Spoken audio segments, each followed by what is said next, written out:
ਖਾਲਸਾ ਜੀ। ਚੈਨਲ ਨੂੰ ਸਬਸਕ੍ਰਾਈਬ ਕਰਨ ਤੋਂ ਬਾਅਦ 'ਚ ਆਲ ਨੋਟੀਫਿਕੇਸ਼ਨ ਨੂੰ ਜ਼ਰੂਰ ਔਨ ਕਰੋ ਤਾਂ ਕਿ ਸਾਡੀ ਕਥਾ ਕੀਰਤਨ ਦੀ ਹਰ ਵੀਡੀਓ ਤੁਹਾਡੇ ਤੱਕ ਪਹੁੰਚਦੀ ਰਹੇ ਅਤੇ ਵੀਡੀਓ ਨੂੰ ਲਾਈਕ ਕਰਨਾ ਨਾ ਭੁੱਲਣਾ ਜੀ। ਮੁਸਲਮਾਨ ਆਵਰ ਸਾਹਿਬ ਕਮਾਲ बारगाहे इनायत के मालक, कलयुगी जीवों के उद्धार करता, साहिब सहाबा जोत रूप हर आप, महिमा दे मालक तन तन तन गुरु पिता श्री गुरुदेव गुरु ग्रंथ साहिब जी दे महान बरकतमई इनायतमई श्री चरण कमलों च विराजमान गुरु प्यारी साध संगत, गुरुदेव जी की महान इनायत का सदका साडे सारियां दे सिर ते महरमतमई रखे हथ का सदका जीवन का अज का दिन भी प्राप्त होया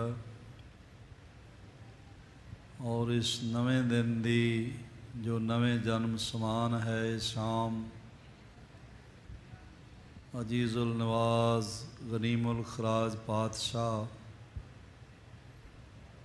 गुरु गोबिंद सिंह साहिब जी दे मुबारक चरण कमलों की खाक दे नाम करना नसीब होया। सतगुरु जी की अथा निवाजिश का सदका सोदर चौंकी दे कीर्तन हर कीरत हमरी रह रास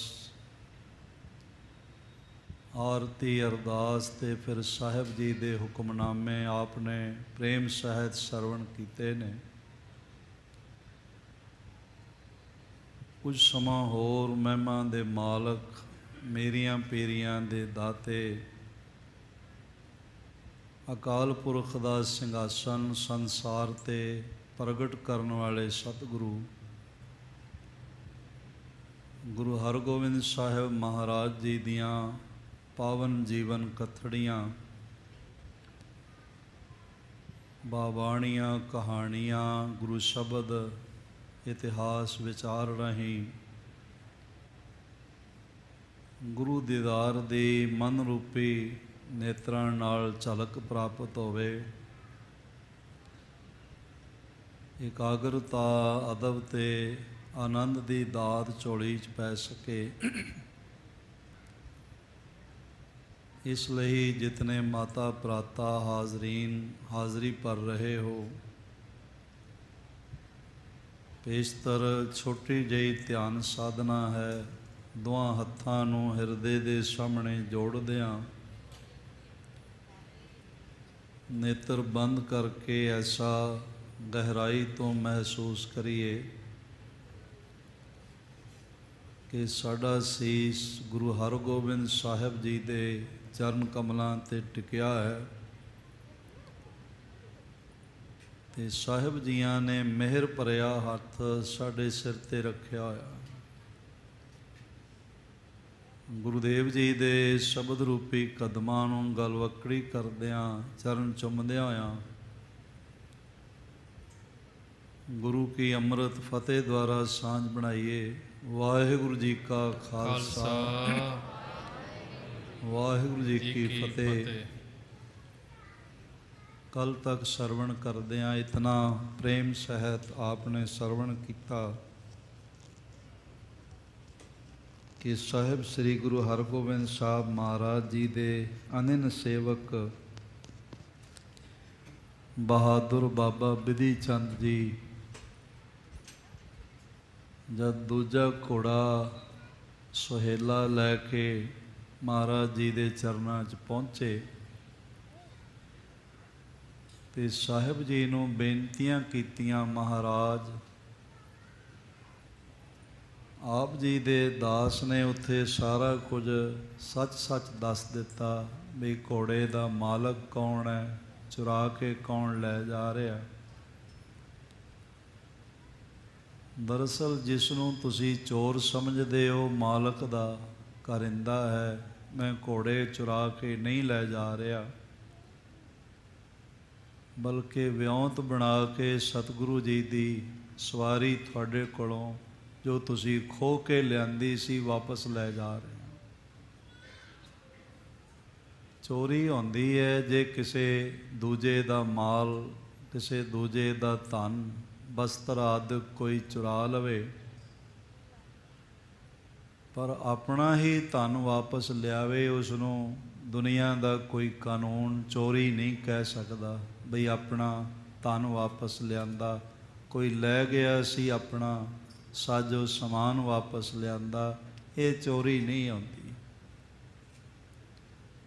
ਇਹ ਮਨੁੱਖ ਦਾ ਪਰਾਕਰਮ ਹੁੰਦਾ ਹੈ, ਬਲ ਹੁੰਦਾ ਹੈ। ਇਸ ਲਈ ਭਾਵੇਂ ਇਤਿਹਾਸਕਾਰਾਂ ਨੇ ਲਿਖ ਦਿੱਤਾ ਹੋਵੇ ਬਈ ਘੋੜੇ ਚੁਰਾ ਕੇ ਲਿਆਂਦੇ, ਚੁਰਾ ਕੇ ਨਹੀਂ ਲਿਆਂਦੇ, ਚੁਰਾਏ ਗਏ ਸਨ ਤੇ ਵਾਪਸ ਮਹਾਰਾਜ ਜੀ ਦੇ ਚਰਨ ਕਮਲਾਂ ਵਿੱਚ ਲਿਆਂਦੇ, ਔਰ ਸਾਰਾ ਦੱਸ ਦਿੱਤਾ ਮੇਰਾ ਨਾਮ ਕੀ ਹੈ, ਪਹਿਲਾ ਘੋੜਾ ਕੌਣ ਲੈ ਕੇ ਗਿਆ ਅਤੇ ਪਹਿਲਾ ਘੋੜਾ ਕਿੱਥੇ ਹੈ, ਇਹ ਦੂਜਾ ਵੀ ਉੱਥੇ ਹੀ ਜਾ ਰਿਹਾ। ਸਦਕੇ ਜਾਈਏ ਬਹਾਦਰ ਬਾਬਾ ਬਿਧੀ ਚੰਦ ਜੀ ਦੀ ਸਾਫ ਗੋਈ ਤੋਂ। ਸੱਚ ਬੋਲਣਾ ਵਿਰਲਿਆਂ ਵਿਰਲਿਆਂ ਨੂੰ ਆਉਂਦਾ ਹੈ। ਨਾਮ ਜਪਣ ਵਾਲੀ ਰਸਨਾ ਹੀ ਸੱਚ ਬੋਲ ਸਕਦੀ ਹੈ। ਨਿਤਨੇਮੀ ਹਿਰਦਾ ਹੀ ਸੱਚ ਬੋਲ ਸਕਦਾ ਹੈ।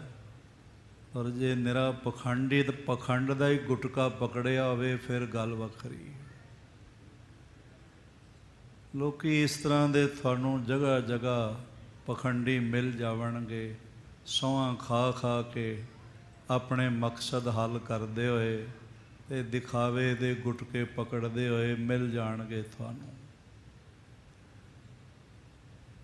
ਮੈਂ ਇੱਕ ਦਫਾ ਇੱਕ ਇਤਿਹਾਸਕ ਗੁਰੂ ਅਸਥਾਨ 'ਤੇ ਇੱਕ ਸੱਜਣ ਨੂੰ ਦੇਖਿਆ, ਹੱਥ ਵਿੱਚ ਗੁਟਕਾ ਪਕੜ ਕੇ ਅਤੇ ਇੱਧਰ ਉੱਧਰ ਨਾਲੇ ਟਹਿਲ ਰਿਹਾ ਸੀ ਨਾਲੇ ਪਾਠ ਕਰ ਰਿਹਾ ਸੀ, ਔਰ ਹਵਾ ਵੀ ਚੱਲ ਰਹੀ ਸੀ ਅਤੇ ਕੁਝ ਗਰਦਾ ਵੀ ਉੱਡ ਕੇ ਮਾਮੂਲੀ ਜਿਹਾ ਗੁਟਕਾ ਸਾਹਿਬ ਜੀ ਦੇ ਪੱਤਰਿਆਂ 'ਤੇ ਵੀ ਪੈ ਰਿਹਾ ਸੀ। ਮੈਂ ਉਸ ਨੂੰ ਕਿਹਾ, ਮੈਂ ਕਿ ਗੁਰਮੁਖਾ ਅੰਦਰ ਜਾ ਕੇ ਪਾਠ ਕਰ ਲੈ, ਨਿਤਨੇਮ ਕਰ ਲੈ। ਪਰ ਉਸਨੇ ਗੱਲ ਨੂੰ ਮੰਨਿਆ ਨਹੀਂ, ਮੈਨੂੰ ਇੰਝ ਇਸ਼ਾਰਾ ਕਰ ਦਿੱਤਾ ਵੀ ਤੂੰ ਠਹਿਰ ਜਾ, ਤੂੰ ਰੁਕ ਜਾ। ਫਿਰ ਹਨੇਰੀ ਤੇਜ਼ ਹੋ ਗਈ ਅਤੇ ਫਿਰ ਅੰਦਰ ਆਇਆ ਅਤੇ ਮੈਂ ਉਸ ਨੂੰ ਕਹਿ ਦਿੱਤਾ, ਮੈਂ ਕਿਹਾ ਵੀ ਤੂੰ ਪਹਿਲੇ ਹੀ, ਮੈਂ ਤੈਨੂੰ ਕਿਹਾ ਸੀ ਬਈ ਤੂੰ ਅੰਦਰ ਜਾ ਕੇ ਪਾਠ ਕਰ, ਅਤੇ ਫਿਰ ਹੁਣ ਵੀ ਤਾਂ ਆਇਆ ਹੀ ਹੈ, ਪਹਿਲੇ ਹੀ ਆ ਜਾਂਦਾ। ਮੈਨੂੰ ਕਹਿਣ ਲੱਗਾ, ਭਾਈ ਸਾਹਿਬ ਜੀ ਮੈਂ ਤੁਹਾਨੂੰ ਨਹੀਂ ਕੁਝ ਕਹਿ ਸਕਦਾ, ਤੁਸੀਂ ਜਥੇ ਦੇ ਮੁਖੀ ਹੋ, ਮਸਕੀਨ ਜੀ ਦੇ ਨਿਵਾਜੇ ਹੋਏ ਹੋ, ਮੈਂ ਤੁਹਾਨੂੰ ਨਹੀਂ ਕਹਿ ਸਕਦਾ। ਪਰ ਜੇ ਮੈਂ ਅੰਦਰ ਬਹਿ ਕੇ ਨਿਤਨੇਮ ਕਰਾਂ ਅਤੇ ਆਈ ਸੰਗਤ ਨੂੰ ਥੋੜ੍ਹਾ ਦਿਖ ਸਕਦਾ ਵੀ ਮੈਂ ਪਾਠ ਕਰ ਰਿਹਾ ਕਿ ਨਹੀਂ ਕਰ ਰਿਹਾ। ਅਤੇ ਜੇ ਸੰਗਤ ਨੂੰ ਦਿਖਿਆ ਹੀ ਨਾ ਤਾਂ ਮੇਰੀ ਸੇਵਾ ਕਿਹਨੇ ਕਰਨੀ। ਮੈਂ ਤਾਂ ਇਸ ਕਰਕੇ ਬਾਹਰ ਕਰਦਾ ਪਿਆ ਬਈ ਲੋਕਾਂ ਨੂੰ ਦਿਖਾਈ ਪੈ ਜਾਏ। ਅਤੇ ਮੈਂ ਕਿਹਾ, ਪੁਰਖਾ ਇਹ ਤੇਰਾ ਪਾਠ ਕਰਨਾ ਪਖੰਡ ਹੈ, ਨਿਤਨੇਮ ਨਹੀਂ ਹੈ, ਬੰਦਗੀ ਨਹੀਂ ਹੈ, ਇਹ ਪਰਮਾਤਮਾ ਦੀ ਪ੍ਰਸਤਿਸ਼ ਨਹੀਂ ਹੈ, ਨਿਰਾ ਹੀ ਪਖੰਡ। ਅਤੇ ਹਜ਼ਰਤ ਬਾਬਾ ਫਰੀਦ ਸਾਹਿਬ ਜੀ ਦੇ ਤੇ ਬੋਲ ਨੇ, ਦਿਲੋਂ ਮੁਹੱਬਤ ਜਿਨ ਸਹੀ ਸੱਚਿਆ, ਜਿਨ ਮਨ ਹੋਰ ਮੁਖ ਹੋਰ, ਸੇ ਕੰਢੇ ਕੱਚਿਆ। ਭਾਵਨਾ ਕੁਝ ਹੋਰ ਹੈ, ਉਂਝ ਮਾਲਾ ਫੇਰੀ ਜਾਂਦਾ।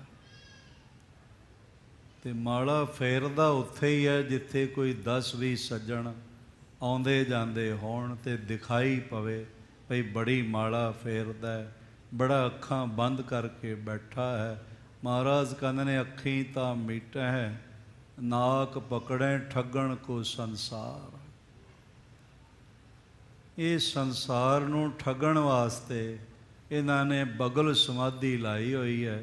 ਜਿਵੇਂ ਨਿਤ ਬੈਠਾ ਮੱਛੀ ਨੂੰ ਤਾਰ ਲਾਵੇ, ਬਗਲਾ ਜਿਹੜਾ ਹੈ ਨਾ, ਉਹ ਪਾਣੀ ਵਿੱਚ ਲਗਾਤਾਰ ਸਮਾਧੀ ਲਾ ਕੇ ਨਹੀਂ ਬੈਠਾ ਹੋਇਆ, ਉਹ ਇੱਕ ਪੈਰ ਚੁੱਕ ਕੇ ਖੜਾ ਹੈ ਤੇ ਭੋਲੀ ਮਛਲੀ ਸੋਚਦੀ ਹੈ ਬਈ ਇਹ ਤੇ ਕੋਈ ਮਹਾਯੋਗੀ ਬੈਠਾ ਹੋਇਆ, ਇੱਕ ਪੈਰ ਤੇ ਤਪੱਸਿਆ ਕਰ ਰਿਹਾ।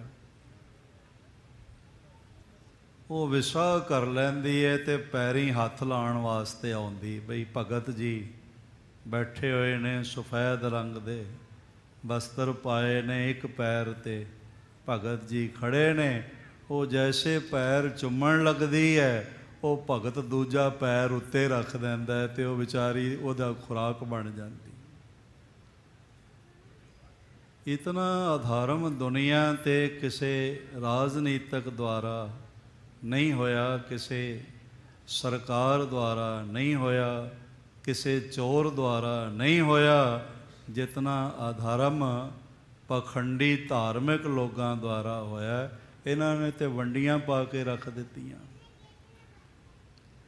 ਨਿਤ ਨਵੀਆਂ ਨਵੀਆਂ ਸੰਪਰਦਾਵਾਂ, ਨਿਤ ਨਵੇਂ ਨਵੇਂ ਗਰੋਹ ਔਰ ਨਵੇਂ ਨਵੇਂ ਗਰੁੱਪ ਬਣਾ ਕੇ ਤੇ ਬਸ ਕੰਮ ਇੱਕੋ ਹੀ ਹੈ ਬਈ ਕਿਸੇ ਤਰ੍ਹਾਂ ਭੋਲੀ ਜਨਤਾ ਨੂੰ ਠੱਗਿਆ ਜਾ ਸਕਦਾ ਹੋਵੇ, ਦੂਜਾ ਕੰਮ ਨਹੀਂ। ਤੇ ਸੱਚ ਬੋਲਣਾ ਕੀ, ਸੁਣ ਵੀ ਨਹੀਂ ਸੱਚਦੇ। ਜੇ ਕੋ ਆਖੈ ਸੱਚ ਕੂੜਾ ਜਲ ਜਾਵਈ, ਮਨ ਤਨ ਖਾਕ ਹੋ ਜਾਏਗਾ, ਸੜ ਕੇ ਸੁਆਹ ਹੋ ਜਾਵਣਗੇ। ਬਈ ਸੱਚ ਕਹਿ ਕਿਵੇਂ ਦਿੱਤਾ ਹੈ। ਇਹ ਮਹਾਂਪੁਰਖ ਹਿਰਦਾ ਬ੍ਰਹਮ ਗਿਆਨ ਨਾਲ ਲਬਰੇਜ਼ ਹਿਰਦਾ ਕਹਿ ਦਿੱਤਾ ਸੱਚ, ਬਈ ਇਹ ਅਨਾਇਤ ਖਾਂ ਮੈਂ ਹੀ ਪਹਿਲਾ ਘੋੜਾ ਲੈ ਕੇ ਗਿਆ, ਮੈਂ ਹੀ ਦੂਜਾ ਘੋੜਾ ਲੈ ਕੇ ਚੱਲਿਆ। ਤੇ ਮੇਰੇ ਮਾਲਕ, ਤਿੰਨਾਂ ਲੋਕਾਂ ਦੇ ਮਾਲਕ ਗੁਰੂ ਹਰਗੋਬਿੰਦ ਸਾਹਿਬ ਜੀ ਨੇ, ਤੇ ਮੈਂ ਉਹਨਾਂ ਦਾ ਸੇਵਕ ਹਾਂ। ਤੇ ਉਹਨਾਂ ਦੇ ਕੋਲ ਹੀ ਭਾਈ ਰੂਪੇ ਘੋੜੇ ਲੈ ਜਾ ਰਿਹਾ, ਪਹਿਲਾਂ ਉੱਥੇ ਹੀ ਛੱਡ ਕੇ ਆਇਆ। ਇਹ ਪਹੁੰਚਿਆ ਤੇ ਮਹਾਰਾਜ ਸੱਚੇ ਪਾਤਸ਼ਾਹ ਨੇ ਗਲ ਨਾਲ ਲਾ ਕੇ ਬਿਧੀ ਚੰਦ ਸੀਨਾ, ਗੁਰੂ ਕਾ ਸੀਨਾ, ਵਿਕਾਰ ਤੇ ਉਹ ਰਹੀਨਾ ਆਦਿਕ ਬਹੁਤ ਸੋਹਣੀਆਂ ਅਸੀਸਾਂ ਦੇ ਕੇ ਨਿਵਾਜਿਆ। ਫਿਰ ਮਹਾਰਾਜ ਜੀ ਨੂੰ ਬੋਧ ਸੀ, ਇਸ ਨੇ ਬੇਨਤੀ ਵੀ ਕੀਤੀ, ਮਹਾਰਾਜ ਫੌਜ ਪਿੱਛੇ ਆਈ ਕਿ ਆਈ ਸਮਝੋ। ਮਹਾਰਾਜ ਜੀ ਦੇ 3000 ਸੈਨਿਕ ਤਿਆਰ ਬਰ ਤਿਆਰ ਹੋ ਗਏ, ਕੂਚ ਦੀ ਤਿਆਰੀ ਹੋ ਗਈ। ਭਾਈ ਜੋਧ ਰਾਏ ਤੇ ਉਹਦਾ ਭਰਾ ਸਲੇਮ ਸ਼ਾਹ, ਉਹ ਵੀ 500 ਘੋੜ ਸਵਾਰ ਲੈ ਕੇ, 1000 ਘੋੜ ਸਵਾਰ ਦੀ ਸੈਨਾ ਉਹਨਾਂ ਦੀ ਹੋ ਗਈ। ਜਦ ਚੱਲਣ ਲੱਗੇ ਤੇ ਭਾਈ ਜੋਧ ਰਾਏ ਜੀ ਦੇ ਪਤਨੀ ਨੇ ਹੱਥ ਜੋੜ ਕੇ ਕਿਹਾ, ਆਖਿਆ ਤੁਰਕਨ ਸੰਗ ਪਰਹਿ ਗੁਰ ਜੰਗ, ਔਰ ਕਲਾ ਸਮਰੱਥ ਸਤਿਗੁਰ ਗੁਰਪੂਰਾ, ਕਰਮ ਕਰਤ ਮਾਨਵ ਸੰਗ ਸਮਰੂਰਾ। ਮਹਾਨ ਬਰਕਤਾਂ ਸ਼ਕਤੀਆਂ ਦੇ ਮਾਲਕ ਹਨ। ਮਨੁੱਖੀ ਜਾਮੇ ਵਿੱਚ ਹੋਣ ਕਰਕੇ ਸਾਨੂੰ ਇੰਝ ਲੱਗਦਾ ਹੈ ਬਈ ਇਹ ਮਨੁੱਖ ਨੇ ਤੇ ਚੰਗੇ ਕੰਮ ਕਰ ਰਹੇ। ਕਬੂ ਨਾ ਹੋ ਜਾਏ ਇਨਹਿ ਪ੍ਰਤਕੂਲ, ਹਾਥ ਜੋਰ ਰਹੀ ਹੈ ਅਨੁਕੂਲ, ਨੈ ਸੰਗਰਾਮ ਬਿਖੈ ਡਰ ਕੋਈ, ਲਸ਼ਕਰ ਤੁਰਕ ਜੇ 10 ਗੁਣ ਹੋਈ। ਕਹਿਣ ਲੱਗੀ ਹੈ, ਮੇਰੇ ਪਤੀ ਦੇਵ, ਸਾਡਾ ਸੁਭਾਗ ਹੈ ਕਿ ਗੁਰੂ ਪਾਤਸ਼ਾਹ ਜੀ ਵੱਲੋਂ ਜੰਗ ਵਿੱਚ ਜੂਝਣ ਦਾ ਮੌਕਾ ਬਣਿਆ ਹੈ, ਤੇ ਬਿਲਕੁਲ ਮਨ ਵਿੱਚ ਭੈ ਨਾ ਰੱਖਣਾ। ਜਿਤਨੀ ਸ਼ਾਹਜਹਾਨ ਦੀ ਸੈਨਾ ਹੈ, ਉਸ ਨਾਲੋਂ 10 ਗੁਣਾ ਵੀ ਸੈਨਾ ਆ ਜਾਏ ਤੇ ਜਿੱਤ ਕੇ ਨਹੀਂ ਜਾਏਗੀ, ਗੁਰੂ ਹਰਗੋਬਿੰਦ ਸਾਹਿਬ ਜੀ ਦੇ ਸਾਹਮਣੇ ਹਾਰ ਕੇ ਹੀ ਜਾਏਗੀ।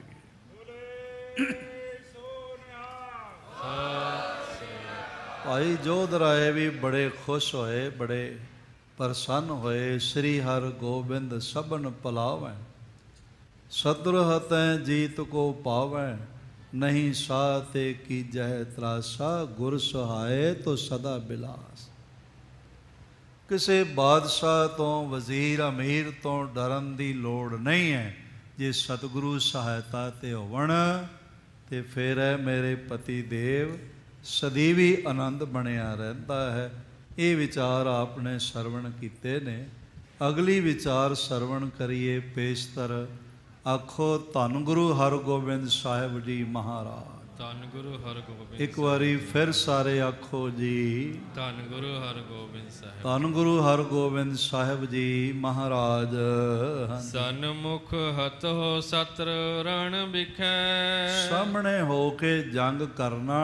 ਜਿਹੜਾ ਗੁਰੂ ਹਰਗੋਬਿੰਦ ਸਾਹਿਬ ਦਾ ਦੁਸ਼ਮਣ ਬਣ ਕੇ ਤੁਹਾਡੇ ਸਾਹਮਣੇ ਆਵੇ, ਉਹਨੂੰ ਛੱਡਣਾ ਨਹੀਂ। ਭਾਵੇਂ ਆਪਣੇ ਪ੍ਰਾਣ ਦੇਣੇ ਪੈ ਜਾਣ, ਉਸ ਨੂੰ ਸਾਂਗ ਕੇ ਜੇ ਜਿਉਂਦਾ ਜਾਏ ਤੇ ਸੰਗਿਆ ਹੋਇਆ ਜਾਵੇ, ਤੇ ਜੇ ਨਹੀਂ ਤੇ ਫਿਰ ਉੱਥੇ ਹੀ ਢੇਰ ਕਰ ਦੇਣਾ। ਗੁਰੂ ਹਰਗੋਬਿੰਦ ਸਾਹਿਬ ਜੀ ਦਾ ਦੁਸ਼ਮਣ ਤੁਹਾਡੇ ਸਾਹਮਣੇ ਆ ਕੇ ਜਿਉਂਦਾ ਨਹੀਂ ਜਾਣਾ ਚਾਹੀਦਾ। ਹੋਏ ਪ੍ਰਸੰਨ ਜਿਸ ਤੇ ਗੁਰ ਪਿਖੈ। ਇਸ ਤਰ੍ਹਾਂ ਜੰਗ ਕਰੋ, ਕੁਰਬਾਨ ਜਾਂਦਿਆਂ ਹੋਇਆਂ, ਸਮਰਪਿਤ ਹੁੰਦਿਆਂ ਹੋਇਆਂ, ਕਿ ਮਹਾਰਾਜ ਮਿਹਰ ਦੀ ਨਜ਼ਰ ਨਾਲ ਦੇਖਣ। ਨਿਜ ਕੁਲ ਉਰ ਨਿਹਾਰਨ ਕਰੀਐ। ਆਪਣੀ ਕੁਲ ਦੇ ਵੱਲ ਵੀ ਦੇਖਣ ਦੀ ਲੋੜ ਨਹੀਂ ਹੈ ਵੀ ਕੁਲ ਬਚੇਗੀ ਕਿ ਨਹੀਂ ਬਚੇਗੀ। ਬੜਾ ਸੋਹਣਾ ਲਿਖਿਆ ਹੈ ਭਾਈ ਸਾਹਿਬ, ਭਾਈ ਸੰਤੋਖ ਸਿੰਘ ਜੀ ਨੇ, ਨਿਜ ਕੁਲ ਔਰ ਨਿਹਾਰਨ ਕਰੀਏ। ਆਪਣੀ ਕੁਲ ਬਚੇ ਕਿ ਨਾ ਬਚੇ ਇਹ ਨਹੀਂ ਦੇਖਣਾ, ਬਸ ਸਤਿਗੁਰੂ ਜੀ ਦੇ ਪੱਖ ਵਿੱਚ ਪ੍ਰਾਣ ਭੇਟਾ ਕਰਨਾ। ਭਾਵ ਸਭ ਕੁਝ ਚਲਾ ਜਾਏ, ਪਰਵਾਹ ਨਹੀਂ ਕਰ। ਫਿਰ ਤੁਸੀਂ ਆਪਣੇ ਬਜ਼ੁਰਗਾਂ ਵੱਲ ਦੇਖੋ, ਸੱਚ 'ਤੇ ਚੱਲਦੇ ਰਹੇ, ਸੱਚ ਦੇ ਰਸਤੇ 'ਤੇ ਉਹਨਾਂ ਨੇ ਸਦਾ ਵਿਜੈ ਪ੍ਰਾਪਤ ਕੀਤੀ ਹੈ। ਇਹ ਦੋਵੇਂ ਚੀਜ਼ਾਂ ਧਿਆਨ ਵਿੱਚ ਰੱਖੋ। ਸੋ ਜਸ ਜਗਤ ਜਾਹਰ ਬਿਸਤਰੀਐ। ਤੇ ਮਹਾਰਾਜ ਜੀ ਦੀ ਸੇਵਾ ਕਰਨ ਨਾਲ ਤੁਹਾਡਾ ਯਸ਼ ਸਾਰੇ ਜਗ 'ਤੇ ਵਿਸਤਰਿਤ ਹੋਵੇਗਾ, ਫੈਲੇਗਾ, ਵਧੇਗਾ, ਸਦੀਵੀ ਰਹੇਗਾ। ਨਿਜ ਤ੍ਰਿਯ ਤੇ ਸੁਣ ਜੋਧ ਉਚਾਰੀ। ਆਪਣੀ ਸੁਪਤਨੀ ਤੋਂ ਭਾਈ ਜੋਧ ਜੀ ਨੇ ਇਹ ਦਲੇਰਾਨਾ ਬੋਲ ਸੁਣ ਕੇ ਅੱਗੋਂ ਪ੍ਰਤੀ ਉੱਤਰ ਦਿੱਤਾ ਹੈ। ਮਮ ਉਰ ਉਪਜੀ ਸਰਦਾ ਭਾਰੀ। ਆਖਣ ਲੱਗੇ ਮੇਰਾ ਮਨ ਪਹਿਲੇ ਹੀ ਸਤਿਗੁਰੂ ਜੀ ਤੇ ਸ਼ਰਧਾ ਰੱਖਦਾ ਹੈ, ਵਿਸ਼ਵਾਸ ਰੱਖਦਾ ਹੈ, ਭਰੋਸਾ ਰੱਖਦਾ ਹੈ, ਪਰ ਤੇਰੇ ਬਚਨਾਂ ਨੇ ਹੋਰ ਸ਼ਰਧਾ ਵਧਾ ਦਿੱਤੀ। ਹੁਣ ਬਹੁਤ ਸ਼ਰਧਾ ਭਾਰੀ ਗੁਰੂ ਤੇ, ਭਾਰੀ ਸੂਰਮੇ ਤੇ ਮੇਰੀ ਉਪਜੀ ਹੈ। ਗੁਰ ਕੋ ਸੰਗ ਨ ਤਜੋ ਕਦਾਈ। ਹੁਣ ਭਾਵੇਂ ਜਾਨ ਜਾਏ, ਭਾਵੇਂ ਧਨ ਜਾਏ, ਭਾਵੇਂ ਕੁਲ ਜਾਵੇ, ਮੈਂ ਮਹਾਰਾਜ ਜੀ ਦਾ ਸਾਥ ਨਹੀਂ ਛੱਡਾਂਗਾ। ਇਨ ਪਦ ਤਰ ਦਿਓ ਪ੍ਰਾਨ ਗਵਾਈ। ਇਹਨਾਂ ਦੇ ਚਰਨ ਕਮਲਾਂ ਦੇ ਥੱਲੇ ਸੀਸ ਰੱਖ ਕੇ ਮੈਂ ਪ੍ਰਾਣ ਆਪਣੇ ਸਦਕੇ ਕਰ ਦੇਵਾਂਗਾ। ਦੋਨੋਂ ਲੋਕ ਭਲਾ ਜੋ ਕਰਹੀ। ਕਿਉਂਕਿ ਸਤਿਗੁਰੂ ਗੁਰੂ ਹਰਗੋਬਿੰਦ ਸਾਹਿਬ ਹੀ ਮਹਾਰਾਜ ਨੇ ਜਿਹੜੇ ਲੋਕ ਪਰਲੋਕ ਸੁਹੇਲਾ ਬਣਾਉਂਦੇ ਹਨ। ਮੂਰਖ ਇਨ ਕੀ ਸ਼ਰਨ ਪ੍ਰਹਰੀ। ਤੇ ਉਹ ਮੂਰਖ ਹੀ ਹੋਵੇਗਾ ਜਿਹੜਾ ਇਹਨਾਂ ਦੀ ਸ਼ਰਨ ਤੋਂ ਦੂਰ ਜਾਵੇ, ਇਹਨਾਂ ਨਾਲੋਂ ਨਾਤਾ ਤੋੜੇ, ਉਹ ਸਿਆਣਾ ਨਹੀਂ ਹੋ ਸਕਦਾ।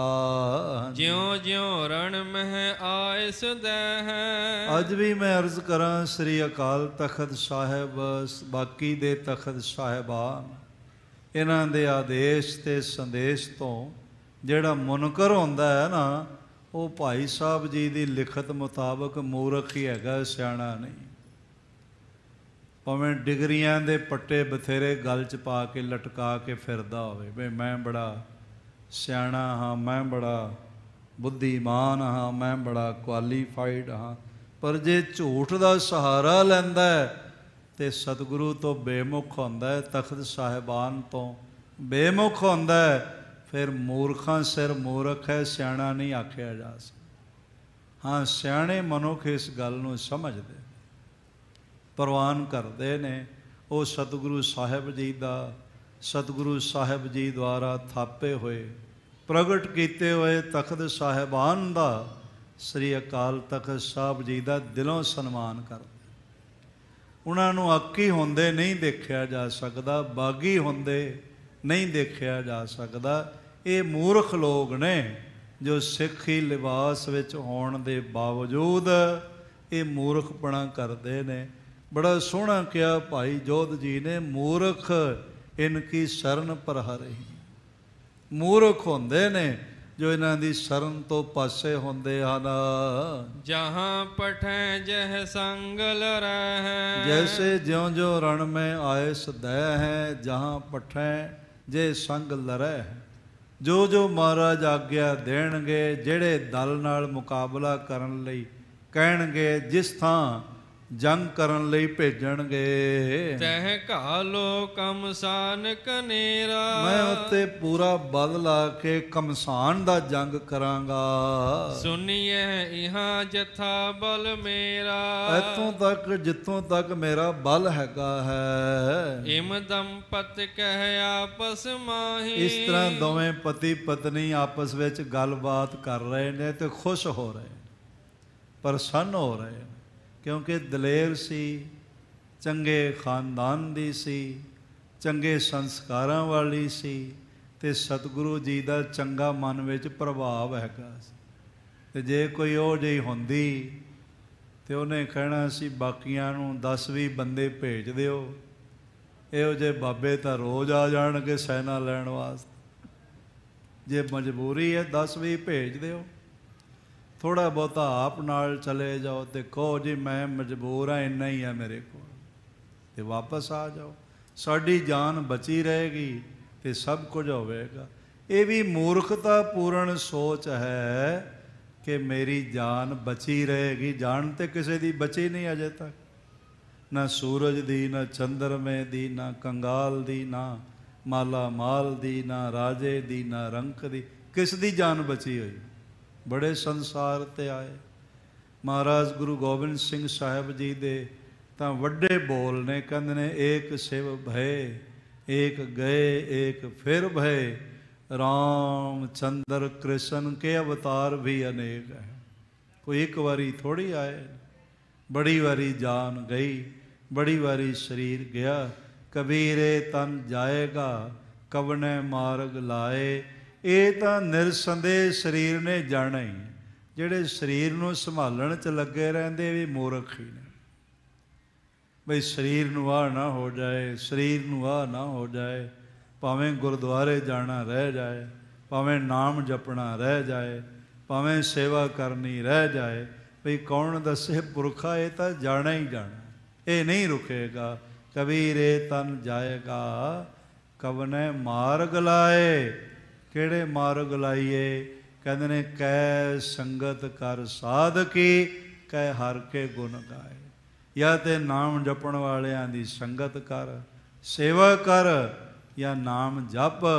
ਇਹ ਤਨ ਦਾ ਇਹੀ ਲਾਭ ਹੈ। ਇਸ ਤਨ ਧਨ ਕਾ ਕਿਆ ਗਰਭ ਭਈਆ, ਰਾਮ ਨਾਮ ਕਾਹੇ ਨਾ ਦਿਰੜਈਆ। ਚੰਗੇ ਖਾਨਦਾਨ ਦੀ, ਚੰਗੇ ਸੰਸਕਾਰਾਂ ਦੀ, ਚੰਗੀ ਸੰਗਤ ਸੋਬਤ ਦੀ ਮਹਾਨ ਬਰਕਤ ਨਾਲ ਨਿਵਾਜੀ ਹੋਈ ਸੀ। ਇਸ ਲਈ ਇਹਨੇ ਕਿਹਾ, ਤੇ ਭਾਈ ਜੋਧ ਰਾਏ ਜੀ ਨੇ ਵੀ ਇਹ ਗੱਲ ਮੰਨ ਲਈ ਤੇ ਕਿਹਾ ਤੁਸੀਂ ਚੰਗਾ ਕਿਹਾ ਹੈ। ਸ਼ਸਤਰ ਬਸਤਰ ਪਹਿਰੇ ਤਨ ਤਾਹੀ, ਜੰਗੀ ਬਸਤਰ ਤੇ ਜੰਗੀ ਸ਼ਸਤਰ ਪਹਿਨੇ ਸੰਜੋ ਆਦਿਕ।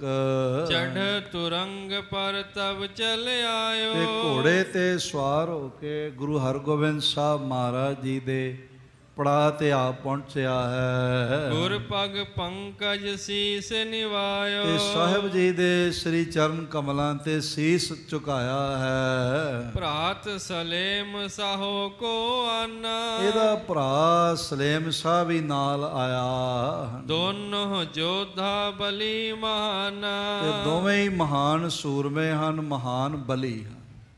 ਇਹ ਸਲੇਮ ਸਾਹ ਭਾਈ ਜੋਧ ਰਾਏ ਦੇ ਭਰਾ ਦਾ ਵੀ ਨਾਮ ਹੈ। ਉਹਨਾਂ ਦਿਨਾਂ 'ਚ ਨਾਮ ਇਸ ਤਰ੍ਹਾਂ ਹੀ ਸਾਂਝੇ ਮਾਂਝੇ ਹੁੰਦੇ। ਰਾਮਦੀਨ, ਹਿੰਦੂਆਂ ਦੇ ਨਾਮ ਰਾਮਦੀਨ, ਇਸ ਤਰ੍ਹਾਂ ਦੇ ਨਾਮ ਸਾਂਝੇ ਮਾਂਝੇ ਜਿਹੇ ਹੁੰਦੇ ਸੀ। ਸਲੇਮ ਸ਼ਾਹ ਇੱਕ ਅਜਮੇਰ ਦਾ ਚਿਸ਼ਤੀ ਖਾਨਦਾਨ ਦਾ ਫਕੀਰ ਵੀ ਹੋਇਆ, ਜਿਸ ਦੀ ਅਰਦਾਸ ਨਾਲ, ਜਿਸ ਦੀ ਦੁਆ ਨਾਲ ਜਹਾਂਗੀਰ ਦਾ ਜਨਮ ਹੋਇਆ ਸੀ, ਤਾਂ ਉਹਦਾ ਨਾਮ ਸਲੀਮ ਵੀ ਰੱਖਿਆ ਸੀ। ਪਰ ਇਹ ਸਲੀਮ ਉਹ ਨਹੀਂ ਹੈ। ਇਹ ਸਲੇਮ ਸ਼ਾਹ ਭਾਈ ਜੋਧ ਰਾਏ ਦਾ ਛੋਟਾ ਭਰਾ ਹੈ। ਸਾਦਰ ਸਤਿਗੁਰ ਪਾਸ ਬਿਠਾਏ, ਮਹਾਰਾਜ ਜੀਆਂ ਦੇ ਕੋਲ ਦੋਵੇਂ ਭਰਾ ਆਪਣੀ ਆਪਣੀ 500 ਘੋੜ ਸਵਾਰ ਤੇ ਕੁਝ ਪੈਦਲ ਸੈਨਾਵਾਂ ਨਾਲ ਲੈ ਕੇ ਆਏ ਤੇ ਮਹਾਰਾਜ ਜੀਆਂ ਨੇ ਕੋਲ ਆਪਣੇ ਬਿਠਾਏ ਹਨ। 1000 ਸੈਨ ਸੰਗ ਲਿਆਏ। ਬੜੀ ਵੱਡੀ ਗੱਲ ਸੀ, 1000 ਸੈਨਿਕ ਨਾਲ ਲੈ ਕੇ ਆ ਜਾਣ। ਮਹਾਰਾਜ ਜੀ ਦਾ ਸੈਨਿਕ 3000, ਘੋੜ ਸਵਾਰ 3000 ਤੇ ਦੋਵੇਂ ਭਰਾ 500 ਇਹਨਾਂ ਕੋਲ ਸੀ। 1000 ਲੈ ਕੇ ਆ ਗਏ। ਇੱਕ ਤਰ੍ਹਾਂ ਦੇ ਨਾਲ ਤੀਜਾ ਹਿੱਸਾ ਹੋਰ ਵੱਧ ਗਿਆ। 75% ਸੀ, 100% ਹੋ ਗਈ। 4000 ਸੈਨਾ ਸਮਰਪਿਤ ਸੂਰਮਿਆਂ ਦੀ ਹੋ ਗਈ। ਜੋਧ ਰਾਏ ਕਹਿ ਸੁਨ ਗੁਰ ਪੂਰੇ। ਤੇ ਭਾਈ ਜੋਧ ਰਾਏ ਜੀਆਂ ਨੇ ਕਿਹਾ, ਹੈ ਪੂਰੇ ਸਤਿਗੁਰੂ ਮੇਰੀ ਬੇਨਤੀ ਸੁਣੋ। ਅਬ ਅਰੂਢ ਬੋ ਬਨਹਿ ਜ਼ਰੂਰੇ। ਹੁਣ ਸਾਡਾ ਇੱਥੋਂ ਚਾਲੇ ਮਾਰਨਾ ਬਣਦਾ ਹੈ, ਭਾਵ ਇੱਥੋਂ ਉਸ ਜਲ ਦੇ ਤਾਲ ਵੱਲ ਪ੍ਰਸਥਾਨ ਕਰਨਾ ਚਾਹੀਦਾ ਹੈ। ਸ੍ਰੀ ਹਰਿ ਗੋਬਿੰਦ ਗਿਰਾ ਉਚਾਰੀ। ਤੇ ਮਹਿਮਾ ਦੇ ਮਾਲਕ ਧੰਨ ਧੰਨ ਗੁਰੂ ਪਿਤਾ ਮੇਰੀਆਂ ਪੀਰੀਆਂ ਦੇ ਦਾਤੇ ਸਤਿਗੁਰੂ ਗੁਰੂ ਹਰਗੋਬਿੰਦ ਸਾਹਿਬ ਜੀਆਂ ਨੇ ਬਚਨ ਕੀਤਾ, ਹਮ ਬੈਠੇ ਬਨ ਕਰ ਅਬ ਤਿਆਰੀ। ਮਹਾਰਾਜ ਕਹਿੰਦੇ ਜੋਧ ਰਾਏ ਅਸੀਂ ਤਾਂ ਪਹਿਲਾਂ ਹੀ ਤਿਆਰ ਬੈਠੇ ਹਾਂ, ਅਸੀਂ ਤੇ ਬਿਲਕੁਲ ਸੈਨਾ ਕਾਜੇ ਕੀਤੀ ਹੋਈ ਹੈ। ਪਹਿਲੇ ਪਹਿਰ ਦਿਵਸ ਕੇ ਡੇਰਾ।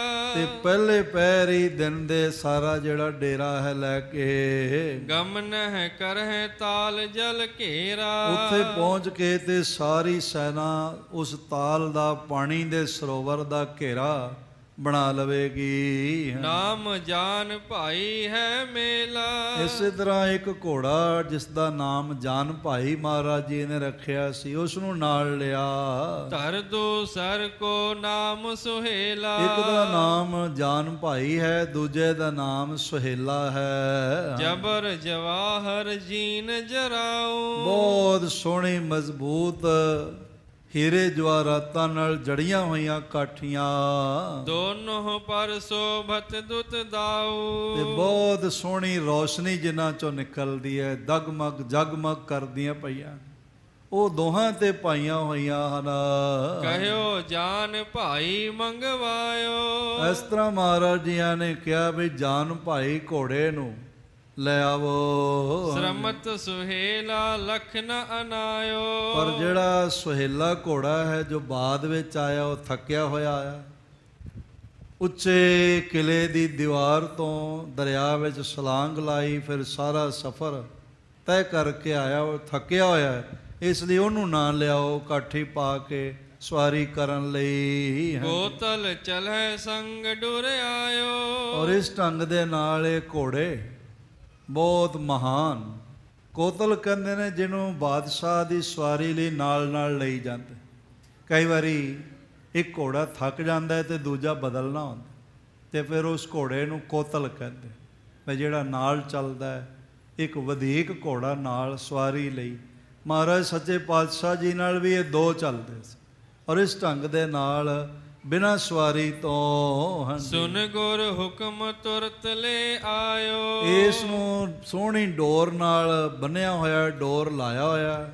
ਮਹਾਰਾਜ ਜੀ ਦਾ ਸੇਵਕ ਸੁਣ ਕੇ ਹੁਕਮ ਤੁਰੰਤ ਲੈ ਆਏ ਹਨ।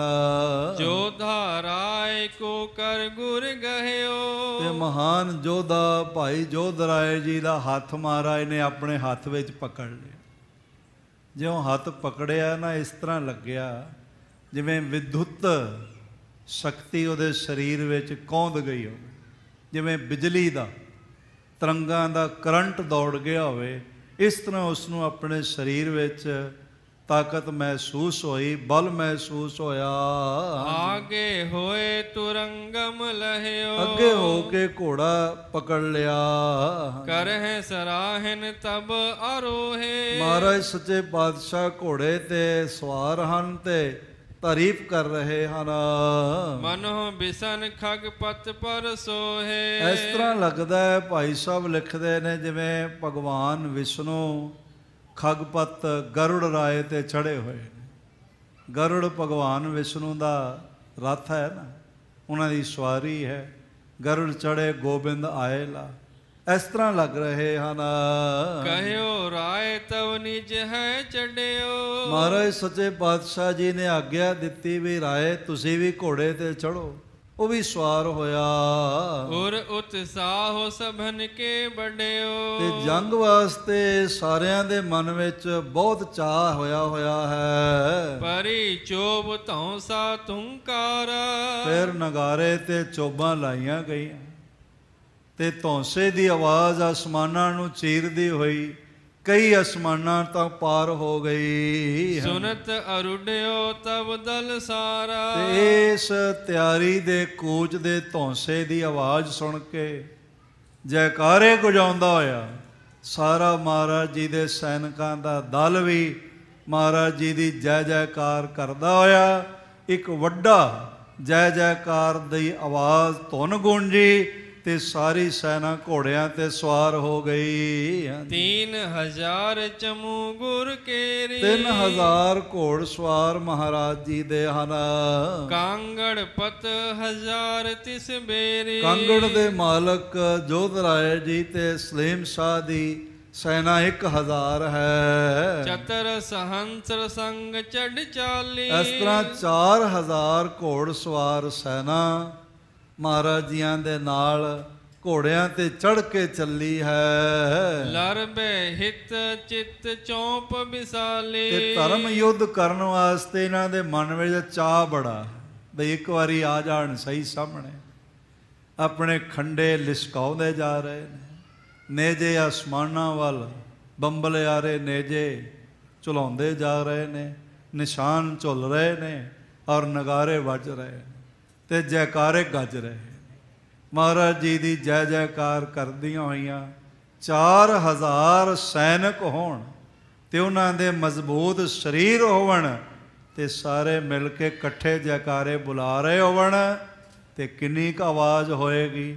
ਇੱਕ ਵਾਰੀ ਤੁਸੀਂ ਸਾਰੇ ਇਕੱਠੇ ਜੈਕਾਰਾ ਬੁਲਾ ਕੇ ਦੇਖੋ, ਫਿਰ ਮੈਂ ਦੱਸਾਂਗਾ ਬਈ ਆਵਾਜ਼ ਇੰਨੀ ਸੀ ਕਿ ਇਸ ਤੋਂ ਜ਼ਿਆਦਾ ਸੀ। ਬੁਲਾਓ ਇੱਕ ਵਾਰੀ।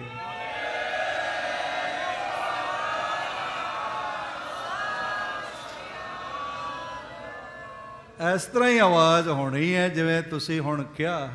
ਇੱਕ ਵਾਰੀ ਸਾਰੇ ਇਹ ਮਹਿਸੂਸ ਕਰੋ ਵੀ ਅਸੀਂ ਵੀ ਮਹਾਰਾਜ ਦੀ ਸੈਨਾ ਵਿੱਚ ਹਾਂ ਤੇ ਮਹਾਰਾਜ ਦੇ ਸਿਪਾਹੀ ਹਾਂ।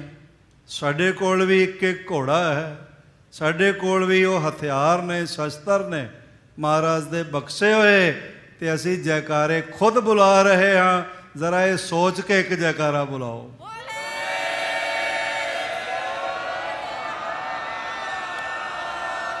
ਇਸ ਤਰ੍ਹਾਂ ਨਗਾਰੇ ਵੱਜਦੇ ਹੋਏ ਜੈਕਾਰੇ ਗੱਜਦੇ ਹੋਏ ਮਹਾਰਾਜ ਜੀ ਦੀ ਸੈਨਾ ਚੱਲੀ ਹੈ। ਮਾਰਗ ਗਮਨੇ ਗੁਰੂ ਅਗਾਰੀ, ਪਰ ਕਮਾਲ ਦੀ ਗੱਲ ਹੈ, ਭੋਲੇ ਮਾਰਗ ਜਿਨ੍ਹੇ ਬਤਾਇਆ ਐਸਾ ਗੁਰਵਡ ਭਾਗੀ ਪਾਇਆ। ਸਿਮਰ ਮਨਾ ਰਾਮ ਨਾਮ ਚਿਤਾਰੇ, ਬਸ ਰਹੇ ਹਿਰਦੇ ਗੁਰ ਚਰਨ ਪਿਆਰ। ਮਹਾਰਾਜ ਜੀ ਮਾਰਗ ਵਿੱਚ ਸਭ ਤੋਂ ਅੱਗੇ ਚੱਲ ਰਹੇ, ਬਾਕੀ ਸਾਰੇ ਯਥਾ ਸਥਾਨ ਪੰਕਤੀਬੱਧ ਹੋ ਕੇ ਬੜੇ ਸੋਹਣੇ ਤਰੀਕੇ ਨਾਲ। ਇਹ ਨਹੀਂ ਵੀ ਕੋਈ ਕਿਤੇ ਫਿਰਦਾ ਤੇ ਕੋਈ ਕਿਤੇ ਫਿਰਦਾ। ਜਿਵੇਂ ਕੋਈ ਸੰਗੀਤਕਾਰ ਭਾਵੇਂ 100 ਹੋਵਣ, ਉਹਨਾਂ ਦੀ ਸੁਰ ਤੇ ਤਾਲ ਇੱਕ ਮੌਕੇ ਇੱਕੋ ਹੀ ਹੁੰਦਾ ਹੈ ਨਾ। ਇਸ ਤਰ੍ਹਾਂ ਸਾਰੇ ਕਤਾਰਬੱਧ ਹੋ ਕੇ ਜਿਵੇਂ ਸੈਨਾ ਚੱਲਦੀ ਹੈ ਉਸ ਤਰ੍ਹਾਂ ਚੱਲ ਰਹੇ ਹਨ। ਜੋਧ ਬਰਾਬਰ ਕਰਿਓ ਹਕਾਰੀ, ਭਾਈ ਜੋਧ ਰਾਏ ਵੀ ਪਿੱਛੇ ਸਨ ਤੇ ਮਹਾਰਾਜ ਨੇ ਆਵਾਜ਼ ਦਿੱਤੀ, ਆਖਿਆ ਜੋਧ ਰਾਏ ਤੂੰ ਸਾਡੇ ਲਾਗੇ ਆ ਜਾ। ਕੋਲ ਬੁਲਾ ਲਿਆ ਮਹਾਰਾਜ ਨੇ। ਚਲੇ ਸਰਾਹਤ ਚਪਲ ਤੁਰੰਗ, ਤੇ ਮਹਾਰਾਜ ਸੱਚੇ ਪਾਤਸ਼ਾਹ ਜਿਹੜਾ ਘੋੜੇ ਲੈ ਕੇ ਆਏ ਨੇ ਬਿਧੀ ਚੰਦ, ਉਹਨਾਂ ਨੂੰ ਸਲਾਉਂਦੇ ਹੋਏ, ਉਹਨਾਂ ਦੀ ਗੱਲਬਾਤ ਕਰਦੇ ਹੋਏ ਦੇਖਿਆ ਬੇਪਰਵਾਹੀ ਕਿੰਨੀ ਹੈ। ਭਾਵੇਂ ਜੰਗ ਸਾਹਮਣੇ, ਦੁਸ਼ਮਣ ਦਲਾਂ ਦੇ ਆਉਣ ਦੀ ਪੂਰੀ ਪੱਕੀ ਸੰਭਾਵਨਾ ਹੈ, ਭਿਆਨਕ ਲੋਹੇ ਤੇ ਲੋਹਾ ਖੜਕਣਾ ਹੈ, ਪਰ ਮਹਾਰਾਜ ਉਸ ਪਾਸੇ ਦੀ ਗੱਲ ਹੀ ਨਹੀਂ ਕਰ ਰਹੇ। ਗੱਲ ਬਹਾਦਰ ਬਾਬਾ ਬਿਧੀ ਚੰਦ ਜੀ ਦੀ ਕਰ ਰਹੇ। ਇੰਝ ਕਹੋ ਬਈ ਇਹ ਸਤਿਗੁਰੂ ਜੀ ਦਾ ਆਪਣੇ ਸਿੱਖਾਂ ਨੂੰ ਮਾਣ ਦੇਣ ਦਾ ਤਰੀਕਾ ਹੈ। ਬਾਰ-ਬਾਰ ਬਹਾਦਰ ਬਾਬਾ ਬਿਧੀ ਚੰਦ ਜੀ ਦਾ ਜ਼ਿਕਰ ਕਰ ਰਹੇ ਹਨ। ਹਰ ਲਿਆਵਨ ਕੋ ਕਹਤ ਪ੍ਰਸੰਗ, ਔਰ ਸਾਰਾ ਮਹਾਰਾਜ ਦੱਸਦੇ ਜਾ ਰਹੇ ਨੇ ਜੋਧ ਰਾਏ।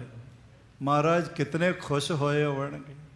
ਪਹਿਲੇ ਕਿਹਾ ਬਿਧੀ ਚੰਦ ਤੁਸੀਂ ਆਪ ਸੁਣਾਓ, ਉਹਨਾਂ ਕੋਲੋਂ ਸੁਣਿਆ। ਤੇ ਫਿਰ ਹੁਣ ਆਪ ਇੱਕ ਵਾਰੀ ਆਖੋ ਧੰਨ ਗੁਰੂ ਹਰਗੋਬਿੰਦ ਸਾਹਿਬ ਜੀ ਮਹਾਰਾਜ। ਕਿੰਨੀ ਕੁ ਪ੍ਰਸੰਨਤਾ ਹੋਏਗੀ ਬਹਾਦਰ ਬਾਬਾ ਬਿਧੀ ਚੰਦ ਜੀ ਤੇ। ਮਹਾਰਾਜ ਦੀ ਕਲਾ ਆਪ ਵਰਤਾਈ, ਬਲ ਆਪ ਦਿੱਤਾ ਹੈ, ਸਮਝ ਆਪ ਦਿੱਤੀ ਹੈ, ਤੇ ਵਡਿਆਉਂਦੇ ਜਾ ਰਹੇ ਨੇ ਬਿਧੀ ਚੰਦ ਜੀ ਨੂੰ। ਬਿਖਮ ਸਥਾਨ ਸਾਹੋ ਕੇ ਤੀਰ। ਕਹਿੰਦੇ ਨੇ ਜੋਧ ਰਾਏ ਜੀ ਬੜਾ ਔਖਾ ਕਿਲਾ ਸੀ, ਬੜਾ ਭਾਰਾ ਪਹਿਰਾ ਸੀ, ਬੜੀਆਂ ਉੱਚੀਆਂ ਦੀਵਾਰਾਂ ਸੁਣ ਉੱਥੇ ਜਾ ਪਹੁੰਚੇ ਬਿਧੀ ਚੰਦ ਜੀ। ਰਹਿ ਸੁਭਾਇਕ ਬਹੁ ਭਟ ਵੀਰ। ਸੁਭਾਇਕ ਹੀ ਉੱਥੇ ਬੜੇ ਸੂਰਮੇ ਕਿਲੇ ਦੀ ਰਾਖੀ ਵਿੱਚ ਹੁੰਦੇ ਹਨ। ਬਲ ਬੁੱਧ ਤੇ ਵੱਡ ਕਰੀ ਦਲੇਰੀ। ਬਲ ਬੁੱਧ ਤੇ ਵੱਡੀ ਦਲੇਰੀ ਕੀਤੀ ਹੈ ਜੋਧ ਰਾਏ ਜੀ ਬਹਾਦਰ ਬਿਧੀ ਚੰਦ ਨੇ। ਬਣਿਓ ਕਸੇਰਾ ਸੇਵਕ ਨੇਰੀ। ਪਹਿਲੇ ਕਸੇਰਾ ਬਣ ਕੇ ਘਾਈ ਬਣ ਕੇ ਸੇਵਾ ਕੀਤੀ ਘੋੜੇ ਦੀ। ਹੈ ਗੁਣ ਵੱਡੇ ਸਾਹੋ ਕੋ ਪਿਆਰੇ। ਤੇ ਵੱਡੇ ਗੁਣਾਂ ਵਾਲੇ ਘੋੜੇ ਨੇ ਤੇ ਉਹਨੂੰ ਅਨਾਇਤ ਖਾਨ ਨੂੰ ਵੀ ਬੜੇ ਚੰਗੇ ਲੱਗਦੇ ਸਨ। ਤੇ ਇਹਨਾਂ ਦੇ ਵੱਡੇ ਗੁਣ ਦੇਖ ਕੇ ਵੀ ਉਹਦੀ ਨੇੜਤਾ ਬਣ ਗਈ। ਪ੍ਰਥਮ ਕਰੇ ਸੇਵਕ ਮਤਵਾਰੇ। ਪਹਿਲਾਂ ਤਾਂ ਜਿਹੜੇ ਉੱਥੇ ਕਿਲੇਦਾਰ ਸੇਵਕ ਸਨ ਉਹ ਸਾਰੇ ਮਤਵਾਲੇ ਕਰ ਲਏ, ਨਸ਼ਈ ਹੋ ਗਏ। ਆਨਿਓ ਘੋੜਾ ਪ੍ਰਥਮ ਕੁਦਾਏ। ਪਹਿਲਾ ਘੋੜਾ ਦਰਿਆ 'ਚ ਛਲਾਂਗ ਲਗਵਾ ਕੇ ਕਿਲੇ ਦੀ ਦੀਵਾਰ ਟਪਾ ਕੇ ਲੈ ਆਂਦਾ ਬਿਧੀ ਚੰਦ ਨੇ। ਸਭ ਕੇ ਬਦਨ ਕਲੰਕ ਲਗਾਏ। ਸਾਰਿਆਂ ਦੇ ਮੂੰਹ ਕਾਲੇ ਕਰ ਛੱਡੇ, ਪਤਾ ਹੀ ਨਹੀਂ ਲੱਗਣ ਦਿੱਤਾ ਘੋੜਾ ਕਿੱਥੇ ਗਿਆ। ਉਹ ਲੱਭਦੇ ਹੀ ਰਹਿ ਗਏ। ਇਹ ਕਥਾ ਮਹਾਰਾਜ ਆਪ ਸੁਣਾ ਰਹੇ ਤੇ ਨਾਲੇ ਖੁਸ਼ ਹੋ ਰਹੇ ਤੇ ਨਾਲੇ ਕਹੀ ਜਾਂਦੇ ਨੇ ਕਮਾਲ ਕਰ ਦਿੱਤੀ, ਕਮਾਲ ਕਰ ਦਿੱਤੀ। ਤੇ ਭਾਈ ਜੋਧ ਰਾਏ ਵੀ ਕਹੇ ਮਹਾਰਾਜ ਵਾਕਈ ਐਡੀ ਵੱਡੀ ਕਮਾਲ ਤਾਂ ਹੋਈ ਨਹੀਂ ਕਦੀ ਜਿੰਨੀ ਵੱਡੀ ਇਹ ਤੁਹਾਡਾ ਸਿੱਖ ਕਰਕੇ ਆਇਆ ਹੈ। ਜੋਧ ਰਾਏ ਤੁਮ ਕਰੋ ਵਿਚਾਰਾ। ਫਿਰ ਮਹਾਰਾਜ ਕਹਿੰਦੇ ਨੇ ਜੋਧ ਰਾਏ ਜਰਾ ਸੋਚ ਕੇ ਦੇਖੋ ਵੀ ਕਿੰਨਾ ਔਖਾ ਕੰਮ ਸੀ। ਇਹ ਵਿਚਾਰ ਕੇ ਤਾਂ ਦੇਖੋ।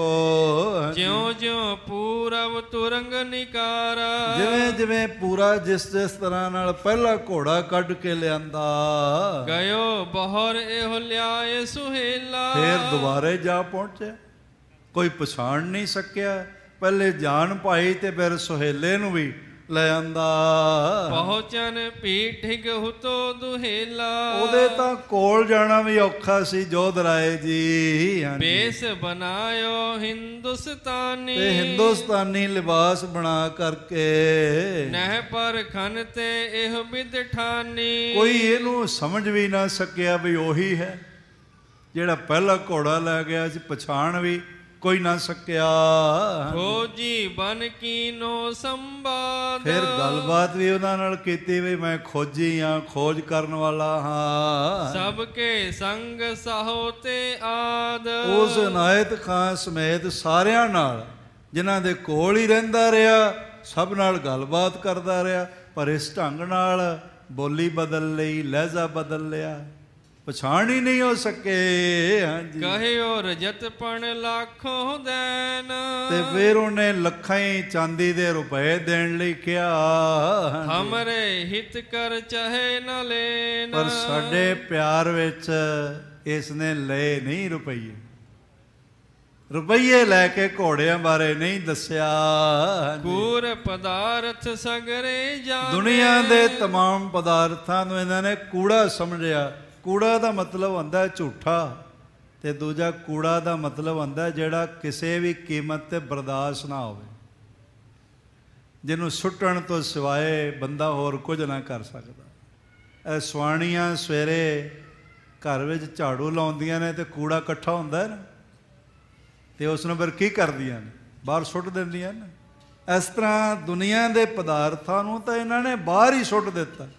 ਭਾਵ ਉਹਨਾਂ ਨਾਲ ਮਨ ਹੀ ਨਹੀਂ ਲਾਇਆ। ਸਿੱਖੀ ਰੱਖੀ ਸੱਚ ਕੋ ਮਾਨੇ। ਬਸ ਸੱਚ ਨਾਲ ਜੁੜੇ ਰਹੇ ਤੇ ਸਿੱਖੀ ਨਾਲ ਜੁੜੇ ਰਹੇ ਹਨ। ਤਹਿ ਦੇਖੋ ਬੁੱਧ ਬਲ ਇਸ ਕੇਰਾ। ਤੇ ਦੇਖੋ ਫਿਰ ਉੱਥੇ ਇਹਨਾਂ ਦਾ ਬਲ ਤੇ ਬੁੱਧੀ ਜੋਧ ਰਾਏ ਜੀ। ਤਿਨ ਤੇ ਜੀਨ ਪਾਇਆ ਹੋ ਫੇਰਾ। ਦੂਜੇ ਘੋੜੇ ਤੇ ਕਾਠੀ ਵੀ ਉਹਨਾਂ ਕੋਲੇ ਪਵਾਈ ਬਈ ਮੈਨੂੰ ਕਾਠੀ ਘੋੜਾ ਦਿਖਣ ਨਹੀਂ ਦਿੰਦੀ। ਉਸ ਘੋੜੇ ਤੇ ਕਿਤੇ ਕਾਠੀ ਤਾਂ ਨਹੀਂ ਪਾਈ ਹੋਈ ਸੀ ਜਿਹੜਾ ਪਹਿਲੇ ਲੈ ਕੇ ਗਿਆ? ਉਹ ਕਹਿੰਦੇ ਹਾਂ ਇਹ ਤਾਂ ਬੜਾ ਵੱਡਾ ਜੋਤ ਸੀ, ਕਾਠੀ ਤਾਂ ਵਾਕਈ ਪਾਈ ਸੀ। ਆਖਣ ਲੱਗਾ ਫਿਰ ਕਾਠੀ ਪਾ ਦਿਓ, ਜਿਹੋ ਜਿਹੀ ਉਹ ਕਾਠੀ ਸੀ ਉਹ ਜਿਹੀ ਚਾਹੀਦੀ, ਓਨੀ ਕੀਮਤੀ ਹੋਵੇ, ਓਨੀ ਚਮਕਦਾਰ ਹੋਵੇ। ਉਹ ਚਮਕਦਾਰ ਕਾਠੀ ਸੀ ਨਾ, ਹੀਰੇ ਜਵਾਹਰਾਤ ਲੱਗੇ ਹੋਏ ਸਨ ਨਾ। ਆਖਣ ਲੱਗੇ ਹਾਂ ਇਹ ਤਾਂ ਬਿਲਕੁਲ ਸੱਚਾ ਜੋਤ ਸੀ ਹੈ। ਉਹ ਜਿਹੀ ਕਾਠੀ ਵੀ ਮਹਾਰਾਜ ਆਪ ਦੱਸਦੇ ਪਏ, ਨਾਲੇ ਖੁਸ਼ ਹੋ ਰਹੇ। ਜੋਧ ਰਾਏ ਜੀ ਇੱਕੋ ਜਿਹੀ ਮੁੱਲ ਦੀ ਕਾਠੀ ਵੀ ਉਹਨਾਂ ਤੋਂ ਹੀ ਪਵਾ ਲਈ। ਕੁਲਫ ਲਗਾਏ ਕੈਦ ਸਭ ਕਰੇ, ਉਹਨਾਂ ਕੋਲ ਹੀ ਤਾਲੇ ਲਵਾ ਕੇ ਉਹਨਾਂ ਕੋਲ ਹੀ ਚਾਬੀਆਂ ਲੈ ਲਈਆਂ। ਹਾਏ ਲਿਆਏ ਉਹ ਮੂਰਖ ਸਭ ਛਰੇ, ਮੂਰਖਤਾ ਨਾਲ ਭਰੇ ਹੋਇਆਂ ਨੂੰ ਛਲ ਕੇ ਘੋੜੇ ਲੈ ਆਇਆ ਹੈ। ਇਸ ਵਿਦ ਕੀ ਬੁੱਧ ਵਿਧੀਏ ਮਾਹੇ, ਇਸ ਤਰ੍ਹਾਂ ਦੀ ਅਕਲ ਤਾਂ ਭਾਈ ਜੋਧ ਰਾਏ ਜੀ ਬਿਧੀ ਚੰਦ ਵਿੱਚ ਹੀ ਹੈ। ਅਪਰ ਕਿਸੀ ਕੇ ਲਖੀਅਤ ਨਾਹੇ, ਹੋਰ ਇਸ ਤਰ੍ਹਾਂ ਦਾ ਕੋਈ ਦਿਖਾਈ ਨਹੀਂ ਪਿਆ। ਸੁਨਤ ਜੋਧ ਕਹਿ ਕਿਰਪਾ ਤੁਮਾਰੀ, ਤੇ ਭਾਈ ਜੋਧ ਰਾਏ ਕਹਿਣ ਲੱਗੇ ਹੈ ਸਤਿਗੁਰੂ ਪਾਤਸ਼ਾਹ ਕਿਸੇ ਦੇ ਵੱਸ ਦੀ ਵੀ ਗੱਲ ਨਹੀਂ। ਇਹ ਸਭ ਕੁਝ ਇਸ ਲਈ ਹੋਇਆ ਕਿਉਂਕਿ ਬਹਾਦਰ ਬਾਬਾ ਬਿਧੀ ਚੰਦ ਦੇ ਸਿਰ ਤੇ ਤੁਹਾਡਾ ਹੱਥ ਹੈਗਾ, ਤੁਹਾਡੀ ਕਿਰਪਾ, ਤੁਹਾਡੀ ਕਿਰਪਾ ਹੈਗੀ ਹੈ। ਤੇ ਜਿਸ ਦੇ ਸਿਰ ਤੇ ਮਹਾਰਾਜ ਦਾ ਹੱਥ ਹੋ ਜਾਏ ਫਿਰ ਮਹਾਰਾਜ ਕਹਿੰਦੇ ਨੇ ਤਾਹੇ ਕਹਾ ਪਰਵਾਹ ਕਾਹੂ ਕੀ, ਜਾ ਕੈ ਬਸੀਸ ਧਰਿਓ ਗੁਰ ਹੱਥ। ਜਿਹਦੇ ਸਿਰ ਤੇ ਗੁਰੂ ਹੱਥ ਰੱਖ ਦੇਵੇ ਫਿਰ ਉਹ ਬੇਪਰਵਾਹ ਹੋ ਜਾਂਦਾ, ਉਹਨੂੰ ਪਰਵਾਹ ਨਹੀਂ ਰਹਿ ਜਾਂਦੀ। ਭਾਵੇਂ ਸਾਰੀ ਦੁਨੀਆ ਇੱਕ ਪਾਸੇ ਹੋਵੇ। ਜਾਮ ਗੁਰੂ ਹੈ ਵੱਲ ਤਨੇ ਕਿਆ ਗਾਰਵ ਦਿੱਜੈ, ਜਾਮ ਗੁਰੂ ਹੋਏ ਵੱਲ ਲੱਖ ਬਾਹੇ ਕਿਆ ਕੀਜੈ। ਲੱਖਾਂ ਬਾਹਾਂ ਦੁਨੀਆ ਦੀਆਂ ਸ਼ਸਤਰ ਲੈ ਕੇ ਉਸ ਨੂੰ ਮਾਰਨ ਵਾਸਤੇ ਆਵਣ, ਉਸ ਦੇ ਅੰਗਾਂ ਦੇ ਟੁਕੜੇ ਟੁਕੜੇ ਕਰਨ ਵਾਸਤੇ ਆਵਣ, ਪਰ ਜੇ ਉਸ ਦੇ ਸਿਰ ਤੇ ਗੁਰੂ ਦਾ ਹੱਥ ਹੈ ਫਿਰ ਉਸ ਦਾ ਕੋਈ ਵਾਲ ਵਿੰਗਾ ਵੀ ਨਹੀਂ ਕਰ ਸਕਦਾ। ਭਾਈ ਜੋਧ ਰਾਏ ਨੂੰ ਗੱਲ ਸਮਝ ਆ ਗਈ, ਸੱਚੇ ਪਾਤਸ਼ਾਹ ਇਹ ਤੁਹਾਡੇ ਮਿਹਰ ਭਰੇ ਸਿਰ ਤੇ ਰੱਖੇ ਹੱਥ ਦਾ ਸਦਕਾ ਹੈ। ਸੁਮਤਵੰਤ ਮਹਿ ਊਤਮ ਭਾਰੀ, ਜਿਹੜੇ ਸੁਮਤਵੰਤ ਲੋਕ ਨੇ ਉਹਨਾਂ ਚੋਂ ਸਾਰਿਆਂ ਚੋਂ ਮਹਾਨ ਹਨ ਬਹਾਦਰ ਬਾਬਾ ਬਿਧੀ ਚੰਦ। ਭਇਓ ਨ ਹੋਇਆ ਹੈ ਕਵ ਅਸਦੰਭਾ, ਇਸ ਤਰ੍ਹਾਂ ਦਾ ਛਲ ਕਰਕੇ ਲਿਆਉਣ ਵਾਲਾ ਤਾਂ ਅਸੀਂ ਅੱਜ ਤੱਕ ਦੇਖਿਆ ਨਹੀਂ ਹੈ। ਦੇਖਤ ਸੁਨਤੇ ਹੋਤ ਅਚੰਭਾ, ਦੇਖਦਿਆਂ ਸੁਣਦਿਆਂ ਸੁਣਨ ਵਾਲਾ ਵੀ ਹੈਰਾਨ ਰਹਿ ਜਾਂਦਾ, ਤੇ ਜਿਹਨੇ ਦੇਖਿਆ ਉਹ ਤਾਂ ਸਿਰ ਤੇ ਹੱਥ ਮਾਰਦੇ ਹੋਣਗੇ ਵੀ ਹੋ ਕੀ ਗਿਆ, ਬਣ ਕੀ ਗਿਆ ਹੈ। ਇਤਿਆਦਿਕ ਗਮਨਤ ਕਰ ਬਾਤੀ, ਇਸ ਤਰ੍ਹਾਂ ਦੀਆਂ ਗੱਲਾਂ ਕਰਦੇ ਹੋਏ ਸਾਹਿਬ ਆਪਣੀ ਰਸਨਾ ਤੋਂ ਆਪਣੇ ਸਿੱਖ ਦੀ ਤਾਰੀਫ ਕਰਦੇ ਹੋਏ, ਸਾਧ ਸੰਗਤ ਇਹ ਵਡਿਆਈ ਗੁਰੂ ਹੀ ਦੇ ਸਕਦਾ। ਹੋਰ ਕੋਈ ਪੈਗੰਬਰ, ਕੋਈ ਅਵਤਾਰ, ਕੋਈ ਔਲੀਆ, ਕੋਈ ਰਿਸ਼ੀ, ਕੋਈ ਮੁਨੀ, ਕੋਈ ਸੰਤ, ਕੋਈ ਮਹਾਤਮਾ ਐਨੀ ਵਡਿਆਈ ਆਪਣੀ ਸਿੱਖ ਨੂੰ ਨਹੀਂ ਦੇ ਸਕਦਾ, ਆਪਣੇ ਸੇਵਕ ਨੂੰ ਨਹੀਂ ਦੇ ਸਕਦਾ। ਆਪਣੇ ਸੇਵਕ ਨੂੰ ਵਡਿਆਈਆਂ ਦੇਣ ਵਾਲਾ ਅਗਰ ਕੋਈ ਦਿਖਾਈ ਪੈਂਦਾ ਤੇ ਧੰਨ ਗੁਰੂ ਗੋਬਿੰਦ ਸਿੰਘ ਮਹਾਰਾਜ ਹਨ, ਗੁਰੂ ਹਰਗੋਬਿੰਦ ਸਾਹਿਬ ਜੀ ਹਨ। ਨਿਸ ਬਤੀਤ ਪ੍ਰਗਟੀ ਪੁਨ ਪ੍ਰਾਤੀ, ਇਸ ਨੂੰ ਵੱਡੀ ਪ੍ਰਤੀਤ ਬਣੀ। ਇਸ ਤਰ੍ਹਾਂ ਸਾਰੀ ਗੱਲ ਪ੍ਰਗਟ ਹੈ। ਜੇ ਫਿਰ ਹੁਣ ਸਵੇਰਾ ਹੋਵੇਗਾ, ਤੇਜ ਜਾਨ ਭਾਈ ਕਰ ਛੇਰਾ, ਫਿਰ ਤੇਜ ਕਰਕੇ ਨਾ ਜਾਨ ਭਾਈ ਨੂੰ ਥੋੜਾ ਘੋੜੇ ਨੂੰ ਤੇਜ ਕੀਤਾ। ਗਿਨ ਗਿਨ ਚਰਨ ਧਰੇ ਤਿਸ ਵੇਰਾ, ਤੇ ਇਸ ਤਰ੍ਹਾਂ ਚੱਲਦਾ ਪਿਆ ਜਿਵੇਂ ਪੈਰ ਗਿਣ ਗਿਣ ਕੇ ਰੱਖਦਾ, 1 2 3 4 1 2 3 4 ਇਸ ਤਰ੍ਹਾਂ ਪੈਰ ਰੱਖਦਾ ਹੈ। ਆਵਾਜ਼ ਆ ਰਹੀ ਹੈ, ਲਗ ਛਾਲਨ ਤੇ ਸੋਹਤ ਬਾਜੀ, ਤੇ ਛੋਟੀਆਂ ਛੋਟੀਆਂ ਸਲੰਗਾਂ ਲਗਾਉਂਦਾ ਹੋਇਆ ਘੋੜਾ ਬੜਾ ਸੋਹਣਾ ਲੱਗ ਰਿਹਾ ਹੈ। ਜਨ ਉੱਤਮ ਨਟਕੀ ਨਸ ਬਾਜੀ, ਜਿਵੇਂ ਕੋਈ ਬਾਜ਼ੀਗਰ ਬਾਜ਼ੀਆਂ ਲਗਾ ਰਿਹਾ ਹੋਵੇ ਨਾ, ਇਸ ਤਰ੍ਹਾਂ ਮਹਾਰਾਜ ਜੀ ਦਾ ਇਹ ਘੋੜਾ ਪੂਰੇ ਆਨੰਦ ਵਿੱਚ ਚੱਲ ਰਿਹਾ ਹੈ। ਭਾਈ ਸਾਧ ਸੰਗਤ ਜਿਹਦੀ ਪਿੱਠ ਤੇ ਸਵਾਰ ਨਿਰੰਕਾਰ ਆਪ ਹੋਵੇ, ਉਹ ਕਿਉਂ ਨਹੀਂ ਛਲਾਂਗਾ ਲਗਾਏ? ਜੇ ਉਹਦਾ ਹੱਥ ਹੀ ਆ ਜਾਵੇ ਤਾਂ ਸਭ ਬਰਕਤਾਂ ਆ ਜਾਂਦੀਆਂ ਨੇ, ਖੁਸ਼ੀਆਂ ਖੇੜੇ ਆ ਜਾਂਦੇ ਨੇ। ਤੇ ਜੇ ਨਿਰੰਕਾਰ ਆਪ ਹੀ ਪਿੱਠ ਤੇ ਬੈਠ ਜਾਏ ਫਿਰ ਕਿਆ ਕਹਿ, ਫਿਰ ਕੌਣ ਬਿਆਨ ਕਰ ਸਕਦਾ ਹੈ। ਪਰ ਅੱਜ ਸਾਧ ਸੰਗਤ, ਵਕਤ ਦਾ ਤਗਾਜ਼ਾ ਹੈ। ਕੱਲ੍ਹ ਇੱਕ ਬਹੁਤ ਵੱਡਾ ਸਮਾਗਮ ਸ੍ਰੀ ਗੁਰੂ ਤੇਗ ਬਹਾਦਰ ਸਾਹਿਬ ਜੀ ਦੀ ਸ਼ਹਾਦਤ ਨੂੰ ਸਮਰਪਿਤ ਹੁੰਦਿਆਂ ਤਖਤ ਸ੍ਰੀ ਹਰਿਮੰਦਰ ਜੀ ਪਟਨਾ ਸਾਹਿਬ ਜੀ ਦੇ ਮੁੱਖ ਸੇਵਾਦਾਰ ਜਥੇਦਾਰ ਅਵਤਾਰ ਸਿੰਘ ਜੀ ਹਿੱਤ, ਜਨਰਲ ਸਕੱਤਰ ਸਰਦਾਰ ਇੰਦਰਜੀਤ ਸਿੰਘ ਜੀ ਟਾਟਾ ਨਗਰ ਵਾਲੇ, ਭਾਈ ਸੂਰਜ ਸਿੰਘ ਜੀ ਨਲਵਾ, ਇਸ ਤਰ੍ਹਾਂ ਭਾਈ ਜਗਜੋਤ ਸਿੰਘ ਜੀ ਸੋਹੀ, ਸਰਦਾਰ ਹਰਬੰਸ ਸਿੰਘ ਜੀ ਖਨੂਜਾ, ਭਾਈ ਗੁਰਵਿੰਦਰ ਸਿੰਘ ਜੀ ਮੈਂਬਰ ਸਾਹਿਬਾਨ ਆਦਿਕ ਮੈਂਬਰ ਸਾਰੇ ਕਾਨਪੁਰ ਰਵਾਨਾ ਹੋ ਰਹੇ ਹਨ। ਉੱਥੇ ਗੁਰਦੁਆਰਾ ਭਾਈ ਬੰਨੂ ਸਾਹਿਬ, ਜਿੱਥੇ ਪੁਰਾਤਨ ਭਾਈ ਬੰਨੂ ਜੀ ਦੀ ਪੁਰਾਤਨ ਬੀੜ ਵੀ ਹੈਗੀ, ਰਾਗਮਾਲਾ ਸਮੇਤ।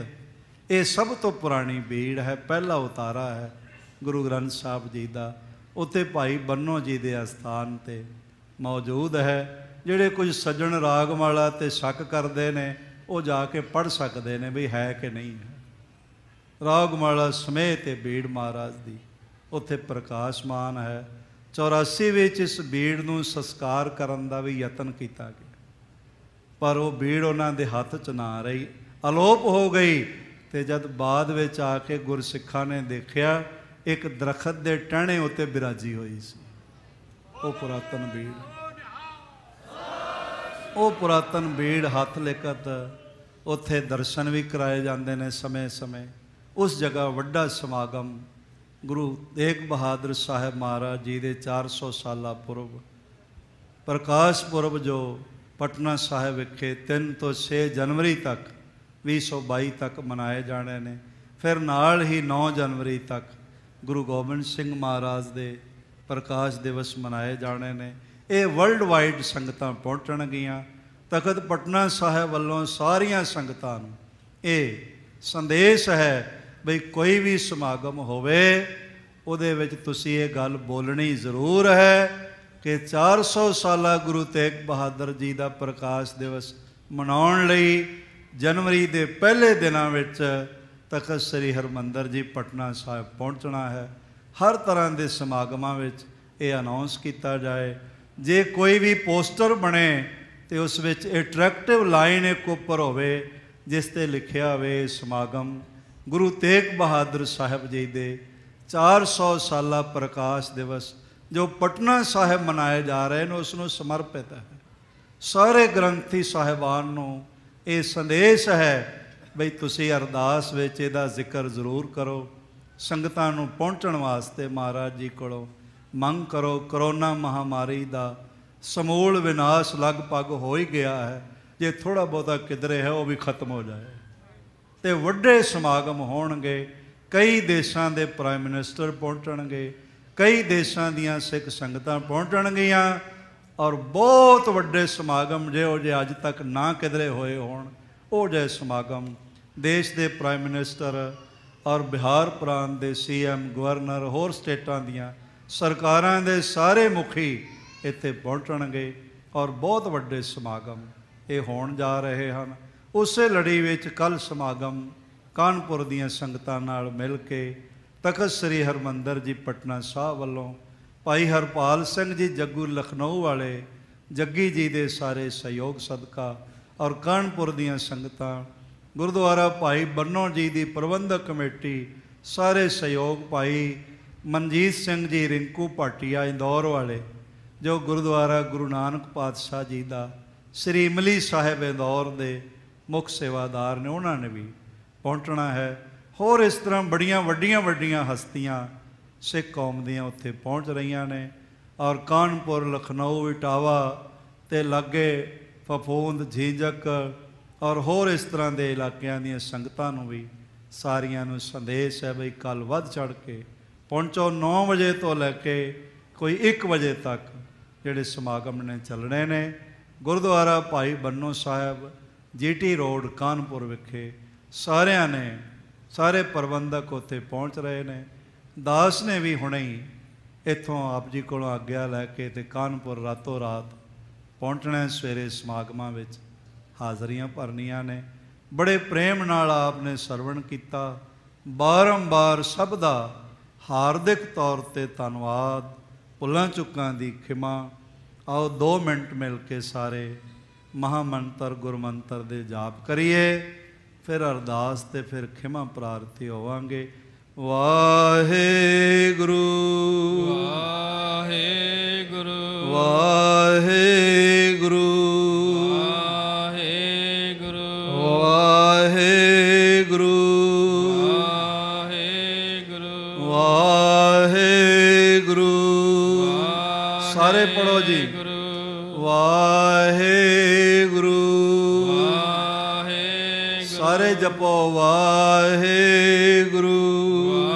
ਵਾਹਿਗੁਰੂ ਵਾਹਿਗੁਰੂ ਵਾਹਿਗੁਰੂ ਵਾਹਿਗੁਰੂ ਵਾਹਿਗੁਰੂ ਵਾਹਿਗੁਰੂ ਵਾਹਿਗੁਰੂ